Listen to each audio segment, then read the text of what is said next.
Di pesawat, seorang wanita melihat orang di sebelahnya, ingin mengambilkan kacamata, tapi wajahnya berubah, karena ia melihat wanita di belakangnya. Ada bayangan yang menyeramkan. Ini berarti, orang ini akan meninggal tidak lama kemudian. Ia menengok, dan menemukan semua orang di pesawat, di belakang pramugari. Semua memiliki bayangan hitam. Ia berteriak ketakutan, memukul pintu pesawat, ingin menghentikan pesawat dari lepas landas. Pesawat tidak dapat lepas landas. Pesawat ini tidak boleh terbang.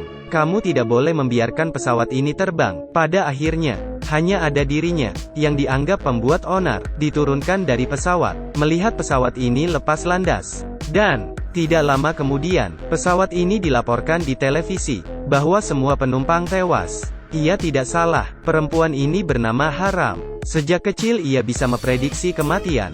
Bahkan, ia dapat melihat kejadian ketika orang meninggal. Tapi kemampuannya ini, tidak ada untungnya, karena orang juga tidak percaya perkataannya. Ia dibilang terkutuk. Dengan cepat, Haram dibawa ke biro. Ia dikira ada sangkut pautnya dengan kecelakaan pesawat itu. Tanpa pilihan, Haram memberitahu kemampuan dirinya, tapi tidak ada yang percaya. Kali ini, ada seorang perempuan masuk. Tidak berarti hati menabrak Haram. Saat itu, Haram melihat, tidak lama lagi, perempuan ini akan membeku di freezer. Tapi, pihak polisi mengira ia hanya berbicara omong kosong. Semua ini dilihat oleh anggota polisi Mogang. Ia berbeda dari yang lain. Kemampuan Haram tampak menarik. Keesokan harinya, penyebab kecelakaan pesawat adalah gagal bahan bakar. Haram dilepas. Dalam perjalanan pulang, seorang pria berdiri di jembatan. Haram berkata, orang itu akan segera meninggal. Tapi Mogang tahu, orang itu mondar-mandir di jembatan. Sudah bermasalah selama 2 tahun. Setiap kali menakuti orang, ia yakin orang itu tidak akan pernah melompat. Tapi ia salah. Kali ini, orang itu melompat. Mogang akhirnya percaya pada kata-kata Haram. Ia akhirnya mencari Haram. Kemampuan mengetahui dan merubah takdir. Ia diperlakukan sebagai orang yang dikutuk. Dapat mengetahui kejadian sebelum orang meninggal. Di toko, Haram menghentikan mantannya, membiarkan dia pergi 3 menit kemudian. Tapi malah dianggap aneh oleh mantannya. Ketika aku melihatmu, aku merasa tidak enak. Cepat lepaskan aku. Hasilnya, saat ia keluar, betul saja, tidak ada yang percaya dengan kata-katanya. Tapi akhirnya, Mogang percaya. Maka, Haram memutuskan, akan menggunakan kemampuannya untuk menolong orang. Ia melepas kacamata, memotong poni, berjalan untuk mencari target. Dengan cepat, ia melihat seorang wanita yang akan meninggal. Tapi orang itu meninggal karena sakit, tidak bisa ia selamatkan. Kemudian, melihat seorang laki-laki, tahu ia akan disandera di mall, dan ditembak. Ia mengikuti si pria, memberitahunya, agar tidak pergi ke mall, yakin akan ada hal buruk yang terjadi. Tapi orang itu tidak percaya.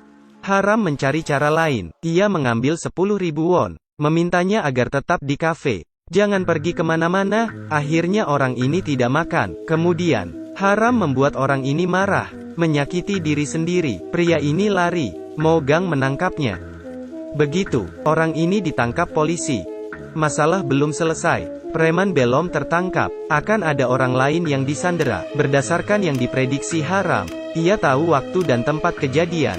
Masih ada orang yang mencurigakan di kerumunan. Ia mencari wanita ini. Jangan jatuh Cina. Pacarnya keluar dari militer. Jadi pacarnya bisa saja preman itu. Kemudian, mereka meminta si wanita ini membujuk pacarnya, kemudian menunggu, dan menahan pacarnya. Setelah keluar dari polisi, Haram merasa senang. Tapi anehnya, orang yang ditangkap jamnya di kiri. Tapi preman yang dilihat Haram, jamnya ada di kanan. Masalah ini, jauh dari selesai. Setelah Haram pergi, handphone berbunyi di kantor polisi, milik orang di kafe. Ibunya hilang di mall, memintanya menjemput. Pergilah, menjadi Mogang. Di rumah sakit, ada seorang dokter yang datang ke ruang mayat. Ia mencari mayat pria. Ketika ia akan melakukannya, tubuh itu bangun, dan yang dihidupkan adalah Mogang. Beberapa waktu yang lalu, Mogang pergi menjemput ibu si pria di kafe, tapi bertemu preman. Waktu dan tempat yang berbeda, ia disandera, tapi Mogang mendengar tembakan. Mogang jatuh ke tanah. Setelah dibawa ke rumah sakit, ia tidak tertolong. Tapi sekarang, ia masih hidup.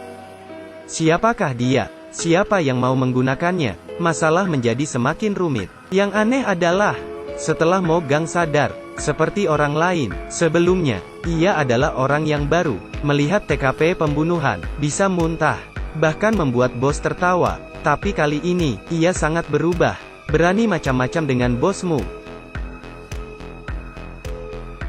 Yang lebih aneh lagi, di jalan, Mo Gang masuk ke lemari kecil. Selanjutnya, tiba-tiba muncul di toilet kantor polisi, Mo Gang yang mencoba pakaian di toko. Sedetik kemudian, berada di toilet wanita, ia sadar, apakah ia punya kekuatan super? Malamnya, Mo Gang pulang. Dia di luar, seorang Mo Gang mendekat perlahan.